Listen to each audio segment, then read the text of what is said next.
បងប្អូនដែលមានបញ្ហានេះចង្កេះនេះធំណាបងប្អូនអាចអនុវត្តមួយលំហាត់ប្រាណនេះគឺល្អមែនទែនហ្មងជាពិសេសអ្នកដែលមានបញ្ហាខ្លាញ់ក្នុងក្រាស់អីហ្នឹងគឺបងប្អូនអនុវត្តមួយលំហាត់ប្រាណនេះគឺពិសេសសម្រាប់បងប្អូនដែលនៅផ្ទះមានឧបករណ៍មានដុំដែកបងប្អូនទាំងអស់គ្នាអាចប្រើដុំដែកដូចខ្ញុំបានតែសម្រាប់បងប្អូនដែលអត់មានដុំដែកដូចខ្ញុំទេគឺបងប្អូនទាំងអស់គ្នាអាចជ្រក់ទឹកយួរដបទឹកសុទ្ធយួរបានដូចគ្នាតោះទៅអនុវត្តទាំងអស់គ្នាបងប្អូនសម្រាប់លំហាត់ប្រាណនេះខ្ញុំប្រើកៅអីដើម្បីឲ្យវាចូលបានកាន់ល្អ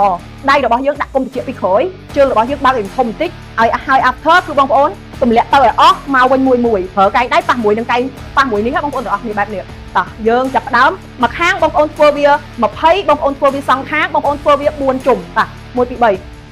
1មួយណា2ទៅអស់3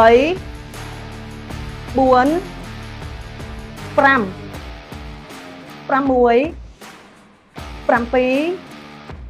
8 9 10បងប្អូនធ្វើគ្រប់20ណាដោយសារខ្ញុំអត់ចង់ឲ្យវីដេអូនឹងវែងអញ្ចឹងប្រឆិតបងប្អូនទាំងអស់គ្នាតាមមួយជំហានទៀតណាមួយកែងដៃយើងគឺមកប៉ះជាមួយនេះអប់អានេះទៅហើយដល់ពេលមកឲ្យអស់2 3